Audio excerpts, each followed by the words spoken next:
You weren't made for artificial lights, or to scroll your soul away, for numbing your fire. You are made to feel, to hunt, to build, to remember. Once again, welcome at Shamanic Wellness, coming at you from the Germanic lowlands, aka modern day the Netherlands. And this is reconnecting with our ancient wisdom. Is to reclaim or reunite or reignite our primal force energy that still exists within us. Because here's the thing, modern men are actually going through a crisis of disconnection. So what is this crisis of disconnect? I need to put on my sunglasses because the sun is really low right now. But once men were primal, they will walk the lands connected with the essence and spirits of the land. They spoke with the spirit of the land. And it's like our modern way of life has stripped us of something vital. We have connected intuition and instinct or sensitivity with spreadsheets. We have traded a sense of purpose, of productivity, or traded our fire or drive for comforts, conveniences and luxuries. But what is this primal force that still exists within us, that was given by us, by our ancestral lineage? We could say we need to go into ancestral healing to heal all the negative patterns that were being passed over from generation to generation, the traumas and whatnot.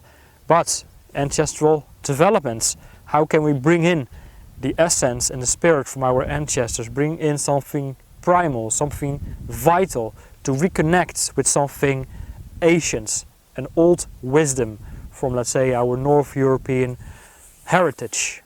And what we experience, it's not just stress, it's actually spiritual displacement, where we are somewhat disconnected from our spiritual, cultural roots and heritage that made us feel like we are like a candle in the wind that gets blown out when the rain sets in. We're not feeling very grounded with the earth, within ourselves, with our own roots. We struggle with feeling integrated and have embodied multiple states of consciousness, all within our own masculine essence. So what is the primal self? I would say it's not really just a brute warrior that is just here to cause havoc through aggression and violence, although it is a part, of course, that exists within the masculine, but it's not always that very healthy.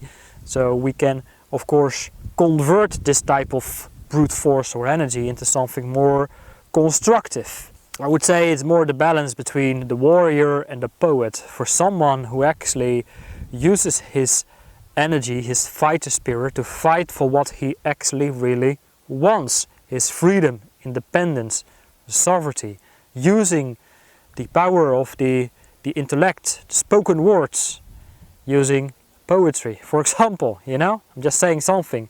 How can we influence through communication with the spoken word, through inspiration? Like, to be inspired means to be in spirit. This is really what we are talking to. He's the protector, the builder, the creator, the magician and the seer. Someone who builds a legacy, a community, the king, who looks after his people of the community like a leader, like a king, like a father. A man who is in tune with all aspects of life and nature and his land, his heritage and his roots, of course, know who he is and where he is from and where he is going, guided by the ancient codes of his ancestors. And for that, of course, we must leave our comforts behind to go on new kind of ventures, to honor really the ancestral lineage of being the warrior, the king, that still exists within us, but also, of course, the magician and the lover. Because what are we fighting for? We fight for what we want and love, of course, what we care about, our virtues and values of honesty, integrity, connection, and the list can go on and on and on of what, of course, you really truly value. So, if we look, for example, to some of our ancient traditions of men who were operating within tribal communities, who were maybe feeling cast out from societal norms, like many men actually feel like they are at the edge of civilization and somewhat in between, who simply does not really fit in the norm and the standards, but also kind of still have to operate within these lines of societal conditioning constructions, let's call it the matrix. But they want to somewhat kind of like rebuild their own kind of paradigm that hasn't been created yet before. He is a leader of his own experience, a spiritual warrior who is constructing something new that has not done before. That from his ancestral lineage, the power that has been given to him, he want to build upon that. For example, think about of our Nordic tribal communities, Viking raiders who has been cast out of their tribe, who had to force or had to form their own tribal community and become like elite warriors and become like mercenaries to use their skill set in battle to get done what had to be done during that time. But now, of course, we have different kind of battles. We don't have to use axes, spears, swords and all of that. We're having a battle up here, the mind, the spirit, the soul, because we are here to move out of this old school paradigm and create our own paradigm, which is needed to kind of redefine our own inner matrix, to define what it means for us to be free, independent and sovereign and fight for what we want and what we love. So we can use this essence, this warrior spirit, and use it within our modern day time and age to win, let's say, the battle of psychological and spiritual warfare within our own favor. And let's be honest, a lot of people are actually experiencing complete chaos, really, let's say it in that way, of trying to still operate within this old system that is absolutely draining our life force energy away from us, and we are here and ready to move into something new, and it doesn't seem we are quite there yet. So for that reason we must reconnect with our primal force, vital energy, to wake something up within us, the berserker, the Ulfnathar, is to bring in the power animals, the spirit animals of the wolf, the bear, of our leadership and strength and power to move forward and to break through. So what can we do to reconnect? We do not really have to escape from society, because you can go anywhere in the world, but you always bring yourself with you, and you can never run out your own shadow. So of course shadow work is essential, is to face our demons that got us stuck in the first place, and now we gotta find a way to convert that into the primal force, drive and fire, to ignite our spirits, to go and create and build something of value for ourselves, our loved one and community. Let it be in spiritual business and coaching business, healing business, whatever you have in mind. And of course, part is the rite of passage, the hero journey. We can use tools of divination, think about the runes, shamanic healing, journeys to initiate ourselves within this new constructs of belief that we are building, is to redefine ourselves, to rebuild our whole identity from the ground up. And of course the reconnection with the power animals. Think about the wolf and the spirit, I already mentioned that, which we can do through a shamanic healing journey, which of course I also do within our own online live workshops, the Berserker Awakening. Then number 3 is of course emotional alchemy.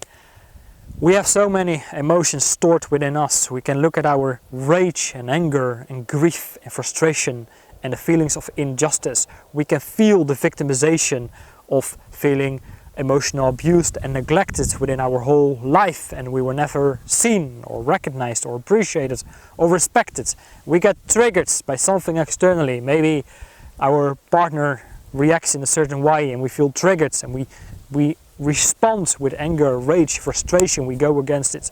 We experience something within our work. Our rage gets activated. But remember, underneath all of that are different levels of our consciousness, of different emotions. Let it be the sadness, the fear, the frustration, the grief, until we really reach the core of our own essence, the all and the nothing. Let it be like unity, God consciousness that exists within us, the core of our own being.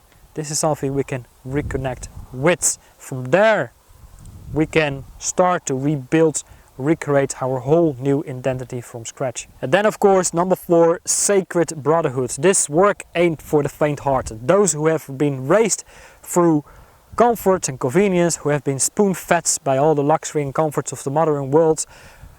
Sure, they might have challenges, but they strongly believe and they want to hold on to the old construct of reality. This, what I'm talking about, is probably not for them. This is for those who recognize we're here to leapfrog out of this old system, to find a new kind of way for ourselves, to redefine ourselves. The spiritual warrior who feels the calling, like, okay, I'm here to do the work, to do the inner work. I'm here to build and create something of a legacy. But for that, I must align my spiritual essence, my soul's calling, together with the hustle and the grind, and use modern technology and AI and all of that stuff. But it has to be in a line with our calling, with the soul, with the spirit. Otherwise, what is the essence of your business? What is your vision and your mission that you want to bring to the world?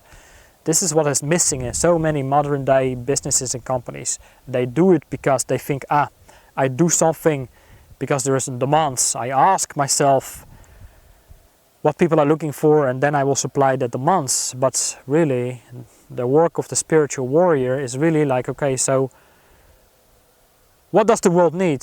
The world needs are people who came alive. This is the whole process, and then show others how we came alive, to reignite this inner fire that exists within us. Therefore, I created a space, the sacred brotherhood, where we can connect with each other, share experiences, open up, hold the space for each other, reflect on what it is that we are trying to do and accomplish within our day-to-day life. See how we can optimize our health, wellness, and therefore also our performance. Performance goes together with building our presence. Our presence in the world comes from our essence. Getting in touch with our masculine essence builds presence. Okay, so this is really what it is that we are creating and building here, and of course you are invited. So if you want to learn more, obviously you can find all the links down in the description below. And for now, I'm really curious what it is that you are looking for as a spiritual warrior, leader, entrepreneur. And yeah, let's open up and share with each other. Anyway, hope it was helpful. See you all on my next video. Take care for now.